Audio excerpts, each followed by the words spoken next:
دوستو، اسلام صرف ایک ریلیجن نہیں بلکہ ایک مکمل سسٹم آف لائف ہے۔ قرآن پاک ہمیں یہ نہیں سکھاتا کہ ہم صرف اپنے آپ کے بارے میں سوچیں، بلکہ یہ ہمیں گلوبل تھنکنگ سکھاتا ہے۔ جس طرح کہ آپ صلی اللہ علیہ وسلم نے فرمایا، مسلمان ایک جسم کی مانند ہے، اگر جسم کے ایک حصے میں تکلیف ہو تو پورا جسم بے چین ہو جاتا ہے۔ یہی وہ کال ہے جو ہمیں اجتماعی سوچ یعنی کولیکٹیو رسپانسبلٹی کی طرف بلاتی ہے۔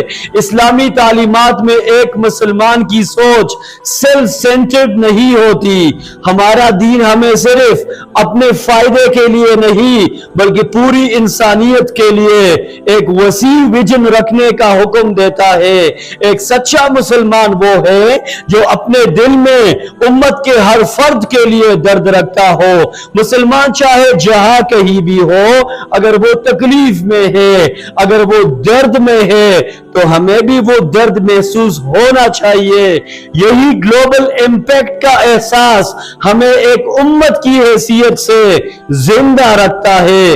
اگر ہم نے اپنی سوچ کو صرف لوکل لیول تک محدود کر دیا تو امت کی وحدت ختم ہو جائے گی۔ اب اگر ہم بات کریں مسلمان لیڈرشپ کی تو ایک مسلمان لیڈر کی سوچ عام لوگوں سے کہیں زیادہ وسیع ہوتی ہے۔ ایک حقیقی لیڈر نہ صرف نیشنل انٹرسٹ بلکہ انٹرنیشنل رسپانسبلٹی بھی سمجھتا ہے۔ وہ صرف اپنے ملک، اپنی پارٹی یا اپنے اقتدار کے لیے نہیں جیتا بلکہ پوری امت کے لیے جیتا ہے۔ ایسی لیڈر کی مثال علامہ محمد اقبال ہے۔ ان کے اشعار اور خیالات ایک گلوبل میسج رکھتے ہیں۔ وہ ہندوستان، ایران، افغانستان ہر جگہ کے مسلمانوں کے لیے ایک ریوائیول موومنٹ کا پیغام بنے۔ اقبال نے افغانستان کو اسلام کے دل سے تعبیر کیا۔ وہ فرماتے ہیں یعنی ایشیا ایک جسم کی مانند ہے اور افغانستان اس کا دل ہے۔ اگر اس دل میں خرابی پیدا ہو تو پورا ایشیا بیمار ہو جاتا ہے، اور اگر یہ دل سلامت ہو تو پورے خطے میں زندگی لوٹ آتی ہے۔ اقبال کی یہ سوچ گلوبل ویژن کا مظہر ہے۔ ان کی فکر بر صغیر تک محدود نہیں بلکہ پوری دنیا کے مسلمانوں کے لیے تھی۔ وہ ایک انٹرنیشنل امیجنیشن رکھتے تھے جس نے ہمیں یہ سکھایا کہ مسلمان جہاں کہیں بھی ہو ان کا دل ایک دوسرے کے لیے دھڑکتا ہے۔ اسی سوچ کی جھلک ہمیں موجودہ دور کے کچھ مسلم لیڈرز میں بھی نظر آتی ہے۔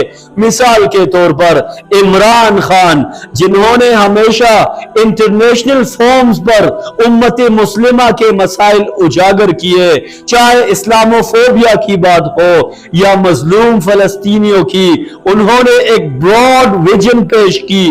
اسی طرح ترکیہ کے صدر رجب طیب اردوغان جو ہر محاذ پر مسلمانوں کے حق میں سٹینڈ ٹیک کرتے ہیں، جیسے ریسنٹلی انہوں نے جرمن چانسلر کو کہا کہ کیا آپ کو فلسطین میں مظالم نظر نہیں آئے، اور اسی طرح جو پاکستان اور افغانستان کا کنفلکٹ ہے اس نے بتایا کہ ہمارا ڈیفنس منسٹر، ہمارے جو فارن منسٹر اور انٹیلیجنس چیف پاکستان جا رہے ہیں، یعنی انہیں فکر ہے کہ مسائل حل ہو جہاں کہیں بھی مسلمان پریشان ہے۔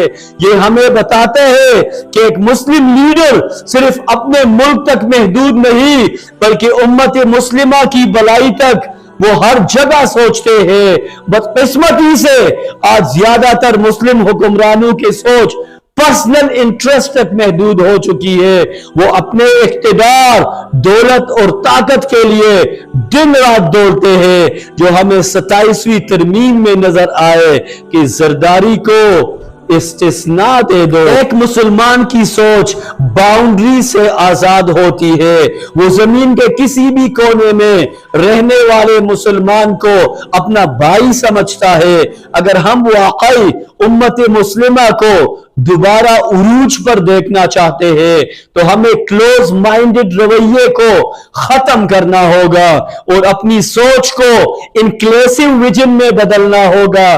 جب ہر مسلمان، ہر لیڈر، ہر نوجوان یہ سوچ لے کر اٹھے گا کہ میری کامیابی یا میری فکر صرف اپنے لیے نہیں بلکہ پوری امت کے لیے ہے، تب ہی ہم دوبارہ دنیا کے لیے روشنی بن سکیں گے.